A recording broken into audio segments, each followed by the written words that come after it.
Dan pemirsa, untuk mengetahui perkembangan terkini mengenai kasus ambruknya Ponpes Al Hozidi, kita sudah bergabung dengan dua rekan kami. Pertama ada Farah Manhila yang sudah siap mengabarkan di RS Bayangkara, lalu nanti juga ada rekan Syamsul Huda yang juga sudah siap mengabarkan di Polda Jatim. Pertama kita ke rekan Farah Manhila terlebih dahulu. Selamat siang Farah, apakah proses identifikasi korban masih terus berlanjut hingga hari ini? Ya, selamat siang Jasmine, Rehara dan juga pemirsa. Betul sekali bahwa proses identifikasi jenazah korban reruntuhan musola Pondok Pesantren Al Hozidi di Buduran ini masih terus dilakukan oleh tim DVI Polda Jawa Timur. Seluruh sampel DNA sudah terkirim di Pusdokes Mabes Polri, pemirsa. Artinya ini tinggal menunggu hasil kiriman dari Pusdokes Mabes Polri, kemudian dilakukan rekonsiliasi atau pencocokan data antara antemortem, postmortem, dan juga hasil dari DNA. Dari 67 kantong jenazah, pemirsa, ada 40 kantong jenazah yang sudah teridentifikasi, yang mana dari 40 kantong jenazah ini, pemirsa, satu di antaranya masih belum diserah terimakan kepada keluarga karena masih menunggu kedatangan keluarga di wilayah Surabaya, lebih tepatnya di Rumah Sakit Bayangkara Polda Jawa Timur. Satu jenazah tersebut, pemirsa, atas nama Imam Junaidi asal Modung Bangkalan. Sementara 39 diantaranya yang sudah diidentifikasi oleh DVI ini sudah diserah terimakan kepada keluarga, termasuk jenazah yang berasal dari Pontianak, Kalimantan Barat ini juga telah diterbangkan ke Pontianak, Kalimantan Barat di hari tadi.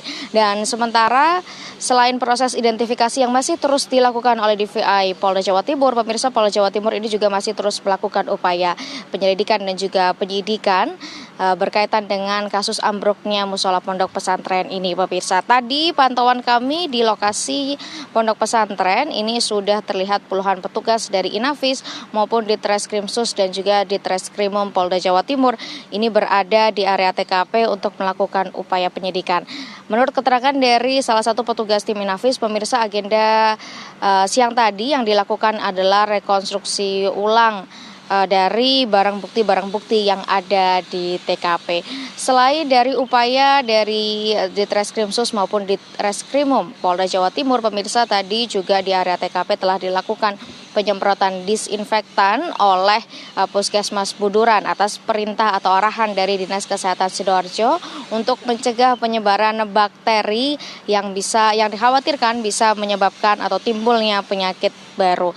Sembari menunggu informasi berkaitan dengan hasil identifikasi dan juga proses penyidikan, pemirsa, kami mungkin bisa sedikit menggambarkan kondisi terkini di wilayah posko Rumah Sakit Bayangkara. Ini masih terlihat puluhan keluarga korban yang masih menunggu hasil identifikasi. Pantauan kami tadi juga sejumlah upaya telah dilakukan oleh tim-tim terkait, baik itu termasuk relawan untuk memberikan trauma healing, kemudian terapi, dan juga pemberian logistik tak henti-hentinya kepada keluarga korban yang sampai saat ini juga masih menunggu. Sementara berkaitan dengan proses hukum, pemirsa, ini juga Kapolda Jawa Timur menyebut bahwa proses hukum ini masih terus dilakukan melalui penyelidikan dan juga penyidikan. 17 saksi telah diperiksa, pemirsa, dan berdasarkan keterangan dari Kapolda ini juga ada dugaan pelanggaran, yaitu KUHP pasal 359 dan pasal 360 mengenai kelalaian yang menyebabkan kematian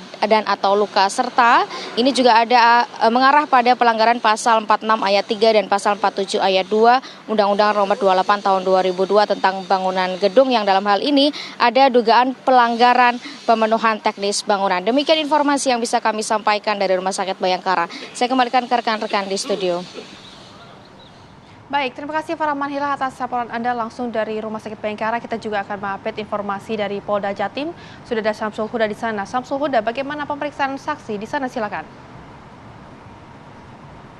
Baik, saat ini saya sudah berada di gedung Mapolda Jawa Timur, di mana pasca tim Basarnas mengumumkan bahwa proses pencarian sudah dihentikan dan proses pembersihan lokasi kejadian juga sudah dilakukan, maka polisi langsung melakukan upaya penyelidikan terkait tragedi ambruknya bangunan musola Ponpes Al Hozidi. Sejauh ini Polda Jawa Timur telah membentuk tim gabungan dari tim Direktorat Reserse Kriminal Umum dan tim dari Direktorat Reserse Kriminal Khusus yang akan menangani secara intensif terkait perkara hukum yang terjadi di lokasi ambruknya gedung musola Pondok Pesantren Al-Ghoz ini. Dan sejauh ini sudah ada 17 saksi yang sudah dilakukan pemeriksaan oleh tim penyidik, dan penyidik juga sudah mulai melakukan pengambilan keterangan dari beberapa ahli, mulai dari ahli teknik sipil, ahli bangunan, serta ahli pidana untuk mengetahui unsur-unsur pidana yang terjadi dalam kejadian tersebut. Sementara itu terkait dengan pasal yang akan diterapkan, yaitu adapun pasal yang disangkakan meliputi pasal 359 KUHP dan atau pasal 360 KUHP tentang kelalaian yang menyebabkan kematian atau luka berat, serta pasal 46 ayat 3 dan atau pasal 47 ayat 2 Undang-Undang Nomor 28 Tahun 2002 tentang bangunan gedung terkait pemenuhan persyaratan teknis bangunan.